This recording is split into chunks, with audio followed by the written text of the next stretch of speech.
How to save your marriage when your spouse wants out. You ever been in one of those situations where you walk into a room and you can immediately tell something is off, like the air is just thick with tension? You say, "Hey, babe," and all you get is a grunt or worse, absolute silence. Now, if you're like me, you probably start running through a mental checklist. Did I forget the anniversary? Did I leave the toilet seat up?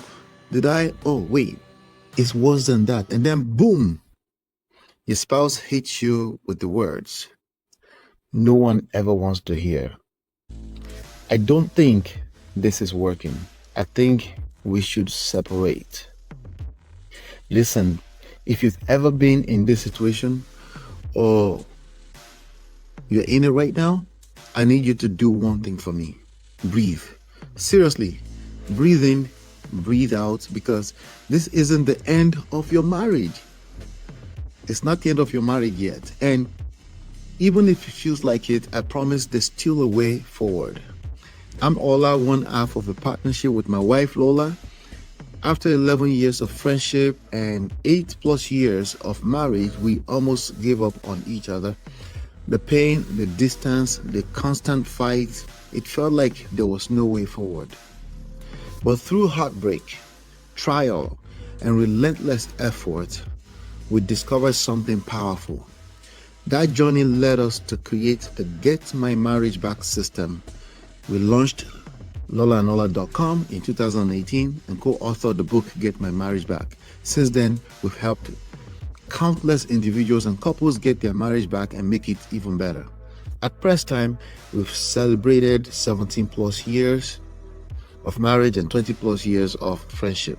And today, we're going to talk about how to save your marriage when your spouse wants out. And no, before you ask, the answer isn't to beg, plead, or suddenly become the most romantic version of yourself that ever existed. Trust me, we've seen it all, and that's not how this works. So let's talk about it.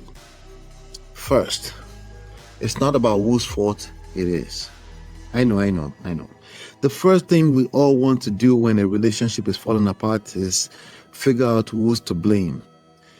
If you would just listen to me, if you would stop ignoring my feelings, if they weren't always on their phone. Sound familiar? One of our clients, Jason, came to us convinced his wife was the problem. She had become distant. She stopped laughing at his jokes. And worst of all, she stopped complaining about his bad habits. And if you're married, you know when they stop complaining, that's when you should worry. Jason was stuck in the blame game. And the more he tried to prove his innocence, the worse things got.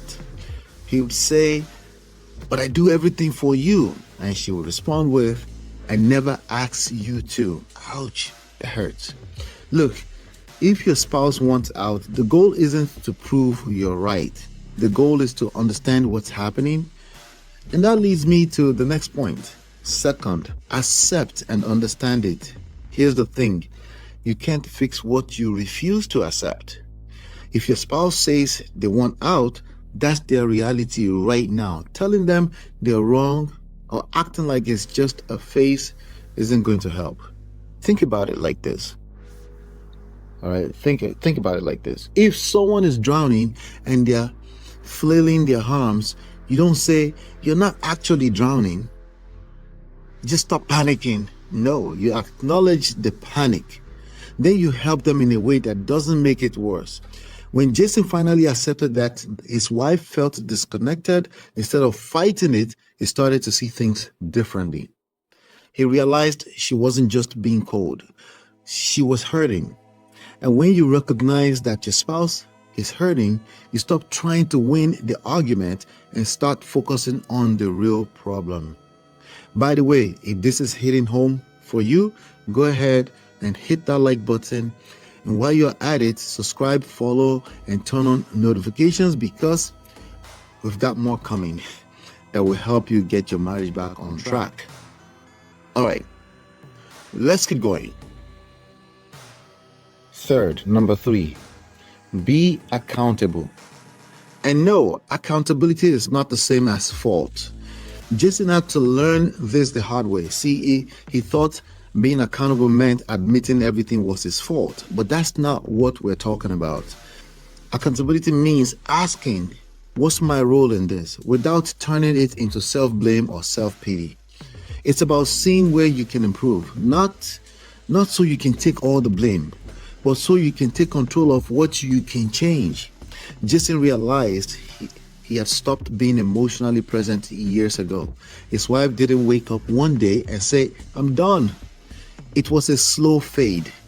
And when he finally took accountability for his own emotional unavailability, that's when things started to shift. Fourth, let go. I know, this one is tough, but listen, the more you try to control the outcome, the worse things get. Jason spent months trying to convince his wife to stay. He wrote long text messages. Bad idea. He over-explained every little thing. He even made one of those dramatic, I can't live without you. Those kind of speeches, right? In the rain. Okay, maybe not in the rain, but you get the idea. And guess what? None of it worked. But the moment he stopped trying to force her to stay, the moment he stopped clinging to control, she noticed. Because here's the truth. Desperation pushes people away. Confidence and self-assurance bring them closer. It's sexy, right? Which leads us to the last and most important tip. Number 5, fifth tip here, engage in self-development. If you take nothing else from this video, take this. The best way to save your marriage is to become the best version of yourself. Not for your spouse, but for you. Jason stopped focusing on fixing his wife and started working on himself. He rediscovered hobbies. He started learning about emotional intelligence. He even started listening instead of just waiting for his turn to talk. And you know what happened? His wife started noticing. Because when you work on yourself, the energy shifts. Your confidence grows. You stop being the person who is begging for love and start being the person who naturally attracts it. And here's the crazy part. Jason's wife eventually started engaging in conversations again, not because he convinced her to, but because she felt the difference. So if your spouse wants out, the best thing you can do isn't to chase them, is to work on you. And if you need help with that, consider working with us for personal coaching. Just go to www.getmymarriageback.com or click the link in the description or the button on this video and you can book a time. You can also get access to all our materials. And don't forget to hit that like, subscribe, and turn on your notifications so you don't miss the next video. Very, very important. And here's a question for you. Do you think love alone is enough to save a marriage, or is something else more important? Drop your thoughts in the comments and let's talk about it. I'll be right back with part 2 of the Saving a Marriage in Crisis series. 7 signs your marriage can still be saved.